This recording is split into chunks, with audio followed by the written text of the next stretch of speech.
Hello Ranebennur ಮಂದಿ, ಇದು day 64 of 365 days mini vlog challenge. ಬೆಳಗ್ಗೆ ಎದ್ದು ಕೆಲಸ ಎಲ್ಲ ಮುಗಿಸ್ಕೊಂಡು ಸ್ನಾನ ಮಾಡಿದೆ. ಅಷ್ಟೊತ್ತಿಗೆ ಮಮ್ಮಿ ಅವಲಕ್ಕಿ ಮಾಡಿದ್ರು, ಕಲಸಿಟ್ಟಿದ್ರು ಬಿಸಿ ಮಾಡ್ಕೊ ಅಂತಂದ್ರು. ಅವಲಕ್ಕಿ ಬಿಸಿ ಮಾಡಿಕೊಂಡು ಒಂದು ಪ್ಲೇಟಿಗೆ ಹಾಕ್ಕೊಂಡು ಅವಲಕ್ಕಿ ತಿಂದು ಅಲ್ಲಿಂದ ಹೊರಗೊಂಟೆ.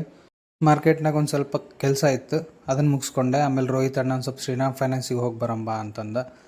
ಅವನ ಜೊತೆಗೆ ಅಲ್ಲಿ ಹೋಗಿ ವಾಪಸ್ ಮನೆಗೆ ಬಂದೆ. ಬಿಸಿಲು ಸಿಕ್ಕಾಪಟ್ಟೆ ಇತ್ತು ಇವತ್ತು. ಆಮೇಲೆ ಮಮ್ಮಿ ಬಟ್ಟೆ ವಾಷಿಂಗ್ ಮಿಷಿನ್ ಹಾಕಿದ್ರು, ಒಣಗ್ಸಾಕು ಅಂತಂದ್ರೆ ತೊಗೊಂಡೋಗಿ ಮ್ಯಾಲೆ ಹಾಕಿದೆ. ನನಗೆ ಗೊತ್ತು ನಿಮ್ಗೆ ಆ್ಯಕ್ಚುಲಿ ಡೈಲಿ ವ್ಲಾಗ್ಸ್ ಬೋರ್ ಆಗ್ತೈತೆ ಅಂತ, ಬಟ್ ಸ್ವಲ್ಪ ಡಿಫ್ರೆಂಟಾಗಿ ಮಾಡ್ತೇನೆ ಇನ್ಮೇಲೆ.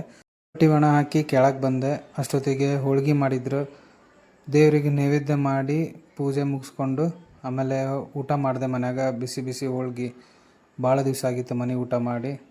ಮಸ್ತ್ ಊಟ ಮುಗಿಸ್ಕೊಂಡೆ. ಅಷ್ಟೊತ್ತಿಗೆ ಮತ್ತು ರೋಹಿತ್ ಅಣ್ಣ ಸುನಿಲಣ್ಣ ಕಾಲ್ ಮಾಡಿದ್ರು, ಒಂದು ಸ್ವಲ್ಪ ಕೆಲಸ ಐತಿ ಬಾ ಹೋಗಿ ಬರೋಣ ಜೊತೆಗೆ ಅಂತಂದು.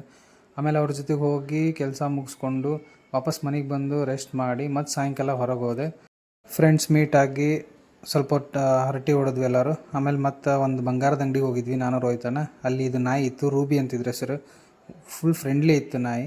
ಆಮೇಲೆ ಬರ್ತಾ ಮಮ್ಮಿ ಚಹಾ ಪುಡಿ ಬೇಕಿತ್ತು, ಖಾಲಿ ಆಗ್ಯದ ಅಂತಂದ್ರೆ ತೊಗೊಂಡು ಮನೆಗೆ ಬಂದು ಊಟ ಮುಗಿಸ್ಕೊಂಡು ವರ್ಕಿಗೆ ಕೂತ್ಕೊಂಡೆ. ಆಮೇಲೆ ಮಲ್ಕೊಂಡೆ. ಸೊ ಇವತ್ತಿನ ಬ್ಲಾಗ್ನಾಗ ಇಷ್ಟ ಫ್ರೆಂಡ್ಸ್. ನಿಮ್ಗೆ ಡೈಲಿ ಬ್ಲಾಗ್ ಸ್ವಲ್ಪ ಡಿಫ್ರೆಂಟಾಗಿ ಹಾಕಿ ಟ್ರೈ ಮಾಡ್ತೀನಿ. ಓಕೆ, ಬಾಯ್.